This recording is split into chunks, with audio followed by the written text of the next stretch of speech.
पहला तिमुथियुस की किताब और उसका 5वां अध्याय और उसके 8 वचन में इस प्रकार से लिखा है। हाँ, पढ़ेंगे जल्दी से। पहला तिमुथियुस की किताब उसका 5वां अध्याय और उसका 8 वचन। यस, जल्दी से पढ़ेंगे। पर यदि कोई अपनों की ओर निज करके, हाँ, अपने घराने की चिंता अपनों न की ओर करे, निज करके का मतलब है अपनों की ओर दृष्टि ना करके, हाँ, अपने घराने की चिंता न अपने करे, घराने की चिंता ना करे। यस, तो वो विश्वास से मुकर गया है। क्या हो गया? विश्वास- वह व्यक्ति विश्वास से क्या हो चुका है? मुकर गया। चुका। विश्वास से मुकरने का मतलब पता है क्या है? वो सेवकाई से पीछे हट चुका। सेवकाई में उसको कोई भी बड़ा प्रतिफल नहीं मिलेगा। सेवकाई से वो पीछे हट चुका है। जाग रहे हैं? ये किसके लिए लिखा है? विश्वासियों के लिए लिखा है। वो अपने विश्वास से मुकर गया, मतलब वो भले यीशु मसीह पर विश्वास करता हो, लेकिन अगर उसने अपने परिवार की कोई चिंता नहीं कर रहा है, अगर अपने परिवार का कोई ध्यान नहीं रख रहा, अपने अगर परिवार की, जहां पर उसने जन्म लिया, वहां की कोई भी जिम्मेदारी को नहीं निभा रहा है, तो इसका मतलब है वो विश्वास से भी क्या हो गया? मुकर गया। आपको मालूम है कैसा मुकर गया? जैसे नॉर्मल विश्वासी हैं वैसे नहीं, आगे पढ़ेंगे उसके।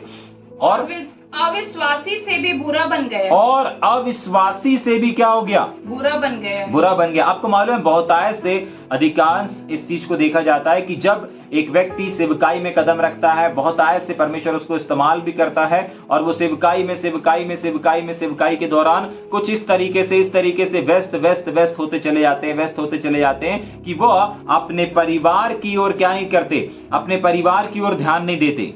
तो आज की सुबह परमेश्वर ऐसे सेवकों से विशेष करके बात कर रहा है कि अगर आप सेवकाई पर ध्यान दे रहे हो और अपने परिवार के ऊपर ध्यान नहीं दे रहे हो, अगर आप परमेश्वर की चिंता कर रहे हो और अपने परिवार की चिंता नहीं कर रहे हो, अगर आप अपने सेवकाई में जाने की चिंता कर रहे हो, अपने सेवकाई में लोगों की चिंता कर रहे हो, परमेश्वर के राज्य की चिंता कर रहे हो और अपने परिवार की चिंता नहीं कर रहा, अपने परिवार से आपने मुंह मोड़ करके रखा है, तो आज की सुबह परमेश्वर का आत्मा आपसे बात कर रहा है और इस बात को कह रहा है कि अगर आप एक ऐसे जीवन को जीते हैं कि सिर्फ और सिर्फ आपको सेवा, सुबह भी सेवा, शाम को भी सेवा, दोपहर में भी सेवा, और पूरा टाइम आपका जो जा रहा है वो सिर्फ और सिर्फ सेवकाई में जा रहा है, तो परमेश्वर इस बात को कह रहा है कि आप ऐसा करके अपने जो विश्वास है, उस विश्वास से आपकी जो मसीहत है, आपकी जो सेवकाई है, उस सेवकाई से आप क्या होते जा रहे हैं? इनकार करते जा रहे हैं।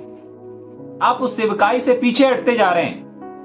आप उस सेवकाई को कभी हासिल नहीं कर पाएंगे। आप उस मुकाम को कभी हासिल नहीं कर पाएंगे। क्यों नहीं कर पाएंगे? क्योंकि आपने जीवन भर सिर्फ सेवकाई किया।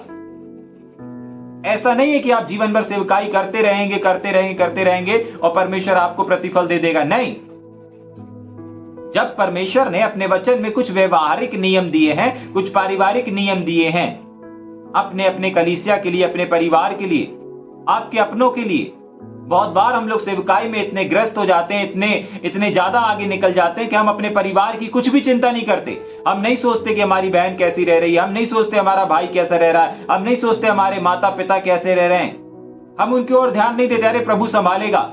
प्रभु तो संभालेगा, क्योंकि प्रभु सिर्फ आपका ही प्रभु नहीं है, प्रभु उनका भी प्रभु है।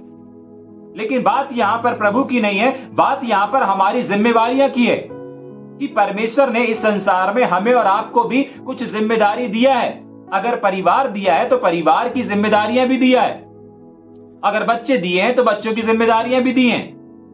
अगर माता पिता दिए हैं तो माता पिता की भी कुछ जिम्मेदारियां हैं जो आपको निभानी है, जो हमको निभानी है। अगर बहन है तो उनकी भी जिम्मेदारियां हैं जो हमको निभानी है। समझ में आ रहा है या ऊपर से जा रहा है? ठीक है कि नहीं? लेकिन अगर हम सेवकाई के दौरान इन चीजों को नहीं करते हैं तो बाइबल साफ इस बात को बताती है कि वह अपने विश्वास से, वह व्यक्ति अपने सेवकाई से मुकर गया। आपको मालूम है बहुत सारे ऐसे लोग हैं जिनको मैं जानता हूं, वो अपने पूरे जीवन को प्रभु को दे दिए, अपने परिवार को छोड़ करके प्रभु को दे दिए। जाग रहे?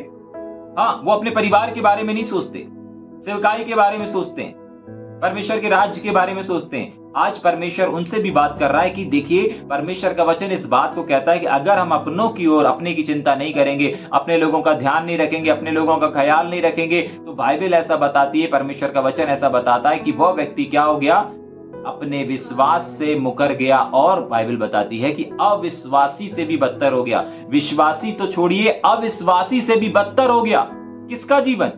एक ऐसे व्यक्ति का जीवन जो सेवा कर रहा, एक ऐसे व्यक्ति का जीवन जो आराधना कर रहा, एक ऐसे व्यक्ति का जीवन जो प्रचार कर रहा, एक ऐसे व्यक्ति का जीवन जो भविष्यवाणी कर रहा, एक ऐसे व्यक्ति का जीवन जो लोगों के लिए आशीष का कारण बन रहा है, उसका खुद का जीवन कैसा होते जा रहा है?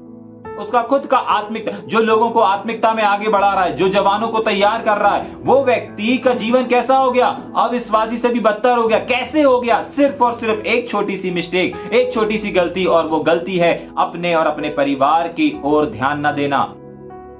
जाग रहे? तो मैं हर एक सेवक से इस बात को कहना चाहूंगा कि आपको सेवा करना है, मुझको भी सेवा करना है, लेकिन साथ ही साथ आपके और हमारे बीच में जिस परिवार में परमेश्वर ने हमको भेजा है, उस परिवार के प्रति भी हमारी कुछ जिम्मेदारी है।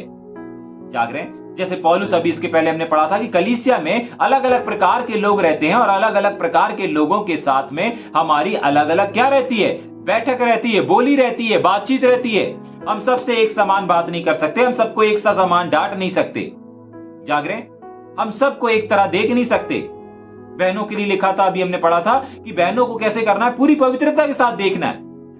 अगर हम इन चीजों में, कलीसियाओं में और अपने घर, अपने परिवारों में अपनों की ओर अगर निच करके सिर्फ प्रभु प्रभु प्रभु प्रभु करते हैं, तो हम अविश्वासी से भी बदतर हो जाते हैं। जाग रहे? समझ में आ रहा है? तो सावधान, आज की सुबह परमेश्वर चाहता है कि आप सेवकाई करें, परमेश्वर के राज्य को ऊंचा लेकर के जाएं, परमेश्वर के राज्य को फैलाएं, उसके सुसमाचार को फैलाएं, लेकिन साथ ही साथ आपको और हमको किस चीज की आवश्यकता है? साथ ही साथ हमको अपनी जिम्मेवारियों को भी निभाने की आवश्यकता है। देखिए, अगर ये महत्वपूर्ण नहीं होता तो परमेश्वर अपने वचन में इस बात को दर्ज नहीं करता। जाग रहे? अगर ये बातें अनमोल नहीं होती, अगर इन बातों को फॉलो नहीं करना होता, तो आज यहां से हजारों वर्डों से चुन करके बहुत कम शब्दों में आज हम तक पहुंच रहा है। अगर ये महत्वपूर्ण बात नहीं होती तो ये हम तक नहीं पहुंचती। समझ पा रहे हैं? ये महत्वपूर्ण है, इसीलिए हमारे पास पहुंच पा रही है। जाग रहे? समझ में आ रहा है या ऊपर से जा रहा है? तो सावधान, अगर आज आप सिर्फ और सिर्फ सेवकाई के पीछे जा रहे हैं तो सावधान। ठीक, पढ़ेंगे क्या आगे अपन?